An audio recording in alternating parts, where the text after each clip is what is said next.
الحمد لله القائل إن الشيطان لكم عدو فاتخذوه عدوا إنما يدعو حزبه ليكونوا من أصحاب السعير ثم الصلاة والسلام على نبينا ورسولنا وحبيبنا وشفيعنا نبينا محمد صلى الله عليه وسلم وعلى آله وأهل بيته وأزواجه وأصحابه وأتباعه وأنصاره إلى يوم الدين أوصيكم ونفسي بتقوى الله عز وجل وطاعته لعلكم تفلحون. فقد قال الله سبحانه وتعالى في كتابه العزيز بعد أعوذ بالله من الشيطان الرجيم يا أيها الذين آمنوا اتقوا الله حق تقاته ولا تموتن إلا وأنتم مسلمون. Jemaah salat Jumat yang dimuliakan oleh Allah Subhanahu wa taala, marilah sama-sama kita meningkatkan keimanan dan ketakwaan kita kepada Allah Subhanahu wa taala. Caranya kita jalankan secara maksimal perintah Allah dan kita jauhi larangan Allah Subhanahu wa taala. Kalau ini kita lakukan, ini adalah cara terbaik untuk mensyukuri nikmat Allah Subhanahu wa taala. Sebagaimana yang sudah dicontohkan oleh baginda Rasulullah sallallahu alaihi wasallam dan juga yang diperintahkan oleh Allah Subhanahu wa taala kepada Nabi Daud dan keluarganya, i'malu ala Daud syukran. Beramallah wahai keluarga Daud sebagai tanda syukur kepada Allah Subhanahu wa taala. Kemudian salawat dan salam semoga senantiasa tercurah kepada junjungan kita, contoh teladan hidup kita, baginda Rasulullah sallallahu alaihi wasallam. Semoga kita semua yang berhadir di masjid ini, termasuk orang-orang yang insya-Allah akan diberikan syafaat oleh baginda Rasulullah sallallahu alaihi wasallam. Jemaah sekalian yang dirahmati oleh Allah Subhanahu wa taala. Di dalam Al-Qur'an Allah Subhanahu wa taala menyatakan bahwa syaitan itu bagi kita adalah musuh yang nyata. Fattakhidhuhu aduwa. Jadikanlah betul-betul syaitan itu sebagai musuh. Jangan pernah kita jadikan sebagai kawan. Jangan pernah kita jadikan sebagai sahabat. Allah mengatakan jadikan dia sebagai musuh. Fattakhidhuhu aduwan. Kenapa? Innama yad'u hizbahu liyakunu min ashabis sa'ir. Karena syaitan ini akan membawa orang-orang yang ikut bersamanya akan masuk ke dalam neraka sa'ir. Jemaah sekalian yang dirahmati oleh Allah Subhanahu wa taala. Ada 4 ayat di dalam Al-Qur'an yang disebutkan oleh Allah Subhanahu wa taala bahwa kita dilarang oleh Allah untuk mengikuti langkah-langkah syaitan. Yang pertama di dalam surah Al-Baqarah ayat 168. A'udzu billahi minasyaitonir rajim. Ya ayyuhan nas, wahai manusia, kulu mimma fil ardi halalan thayyiba. Makanlah apa saja yang ada di atas muka bumi. Halalan thayyiba, yang halal dan yang baik. Makan yang halal dan makan yang baik. Wala tattabi'u khutuwatis syaitan. Jangan kalian ikuti langkah-langkah syaitan. Kalau kita makan yang haram, itu artinya kita mengikuti langkah-langkah syaitan. Kalau kita makan yang tidak baik, itu artinya kita mengikuti langkah-langkah syaitan.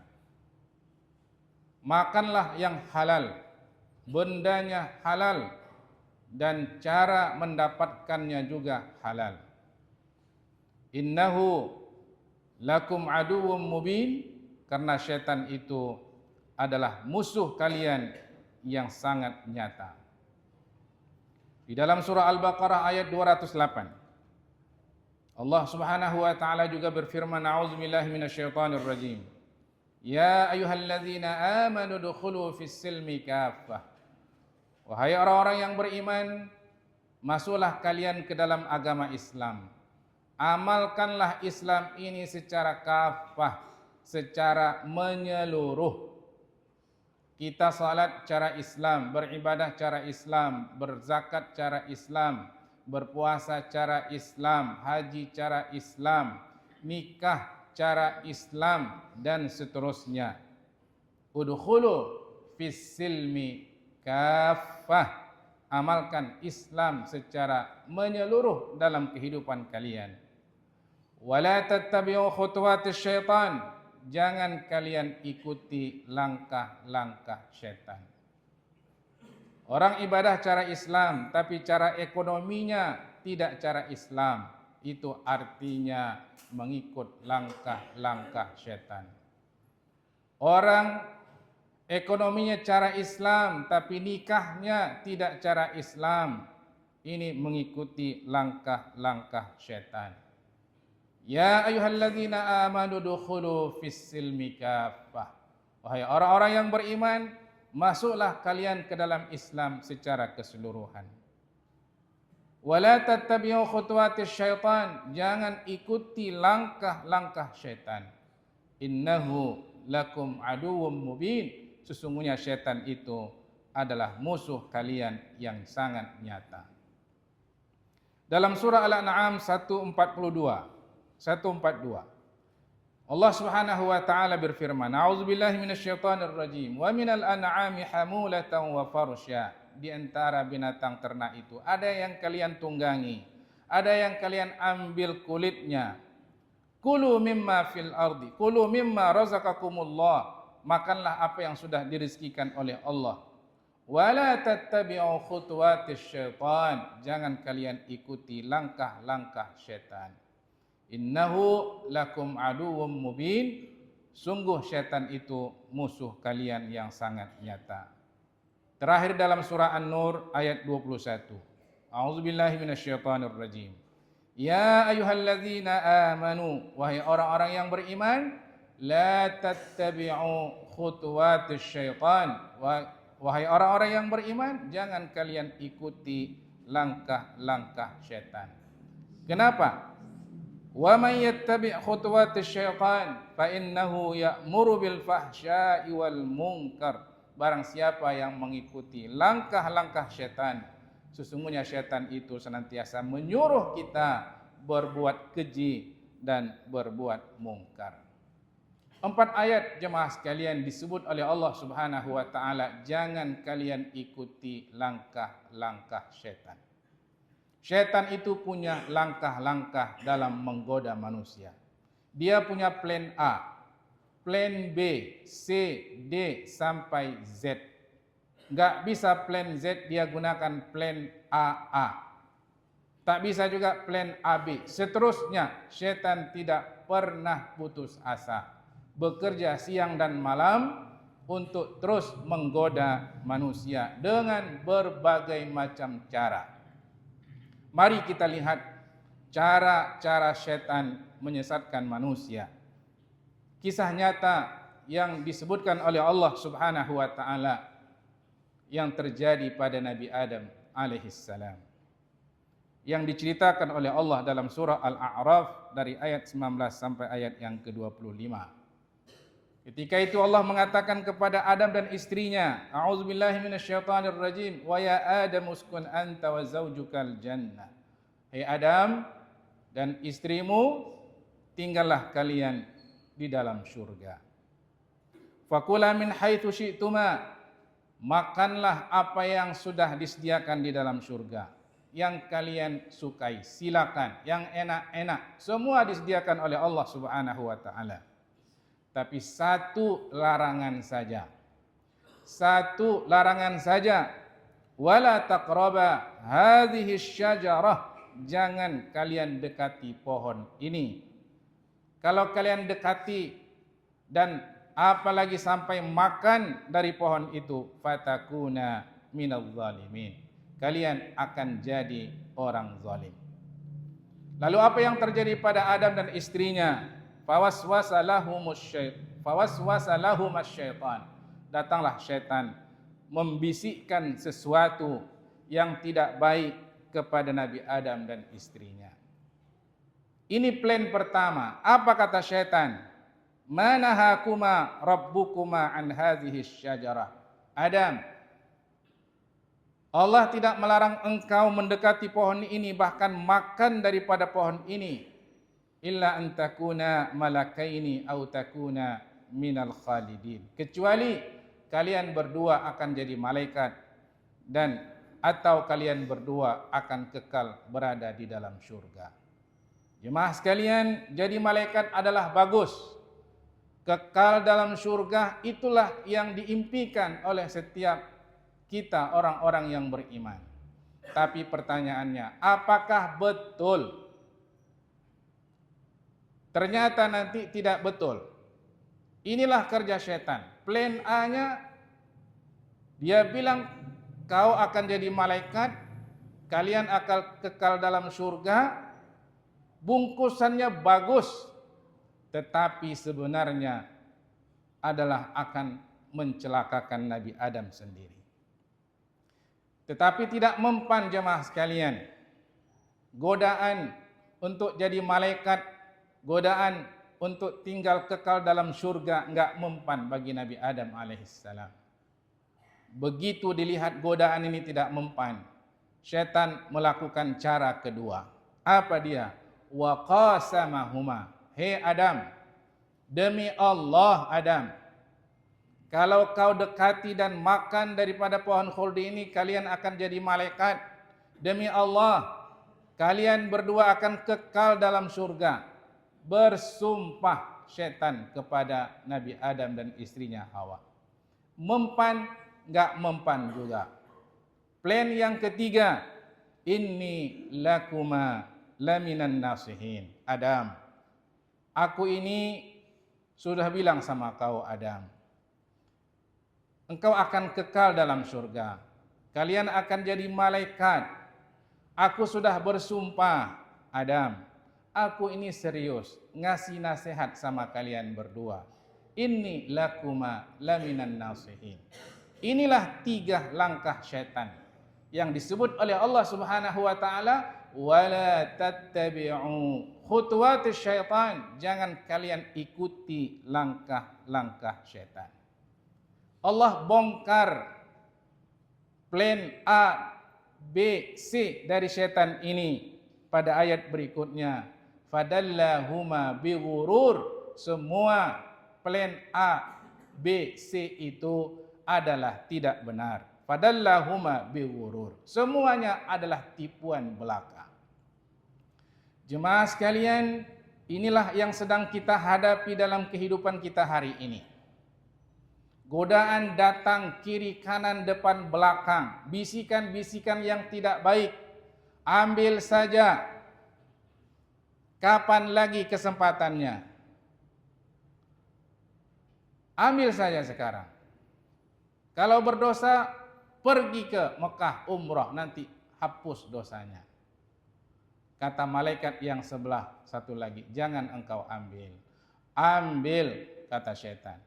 Akhirnya diambil. Inilah, kadang bisikan itu bukan saja datang dari syaitan, tapi datang dari manusia. Karena Allah mengatakan, minal jinnati wan nas. Bisikan-bisikan yang tidak baik itu jemaah sekalian, datang daripada syaitan jin dan juga kadang datang dari kalangan manusia.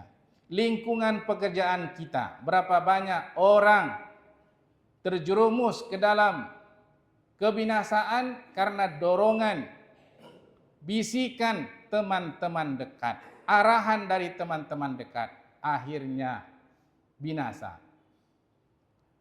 Dan Allah Subhanahu wa taala jelaskan di dalam surah Qaf, Apakah syaitan ini mau bertanggung jawab nanti di akhirat ketika dia sesatkan manusia di dunia ini? Allah mengatakan qala qarinuhu rabbana ma atghaituhu. Ya Allah, kata syaitan, enggak pernah aku sesatkan dia. Dia sendiri yang sesat. Tak pernah aku sesatkan dia. Padahal syaitanlah yang menyuruh kita melakukan yang tidak baik. Allah mengatakan la takhtasimu ladayya wa qad qaddamtu ilaikum bil wa'id. Jangan kau berantem di sini, pergi sana, kata Allah Subhanahu wa taala. Kalau dalam kalangan manusia jemaah sekalian dalam surah Al-Baqarah disebutkan oleh Allah, "Idz tabarra'a alladzina tubi'u minal ladzina ittaba'u wa ra'ul 'adzab wa taqatta'at bihumul asbab." Ketika orang yang diikut ketua berlepas diri dari orang yang mengikut ketua, masa hidup di atas dunia ini dialah yang banyak menyesatkan anak buahnya. Apakah dia mau tanggung jawab? Tidak. Berlepas diri, tidak mau tanggung jawab. Kata anak buahnya, ya Allah, kalaulah tahu aku ketua aku yang sesatkan aku, bangkitkan kami hidup ke atas dunia biar aku berlepas diri dari dia. Bahkan dia doakan ketua dia yang dia puja dan puji selama hidup di atas dunia. Ya Allah, timpakan kepada ketua kami azab 2 kali. Begitulah jemaah sekalian, akhir dari kehidupan kita di atas muka bumi ini. Ini jelas dijelaskan oleh Allah Subhanahu wa taala di dalam Al-Qur'an bahwa apa yang kita lakukan masa hidup di atas dunia ini, kita punya musuh yang nyata disebutkan oleh Allah Subhanahu wa taala, maka jadikan dia benar-benar sebagai musuh. Dan terakhir, agar kita tetap istiqomah, berpegang teguh pada tali Allah Subhanahu wa taala. Allah jelaskan dalam surah Thaha ayat 115. Walaqad ahidna ila Adam min qablu fanasiya wa lam najid lahu azma. Kata Allah, aku sudah nasihatkan kepada Adam, jangan kau dekati pohon itu. Tapi Adam tergoda oleh iblis, tergoda oleh syaitan. Dia dekati bahkan makan. Apa sebab? Fanasiya, Adam lupa. Inilah jemaah sekalian yang menyebabkan orang terjerumus ke dalam binasaan karena lupa. Karena besarnya dorongan-dorongan syaitan, dia lupa bahwa Allah Subhanahu wa taala melihat apa yang sedang dia lakukan. Dia lupa bahwa di akhirat kelak dia akan mempertanggungjawabkan apa yang dia lakukan masa hidup di atas dunia. Yang kedua sebabnya adalah walam najid lahu azma. Kami tidak melihat azam yang kuat pada Adam untuk meninggalkan perintah itu. Katakan tidak kepada hal-hal yang bisa membahayakan akhirat kita. Jemaah sekalian, inilah khutbah yang ringkas, mudah-mudahan ada manfaat untuk kita semuanya. Semoga Allah Subhanahu wa taala berikan keistiqomahan kepada kita agar kita bisa mendapatkan kebahagiaan baik di dunia ini yang sifatnya sangat sementara bagi kita, apalagi nanti di akhirat. Aqulu qawli hadza wa astaghfirullah li wa lakum wa lisairil muslimina wal muslimat wal mu'minina wal mu'minat innahu huwal ghafurur rahim.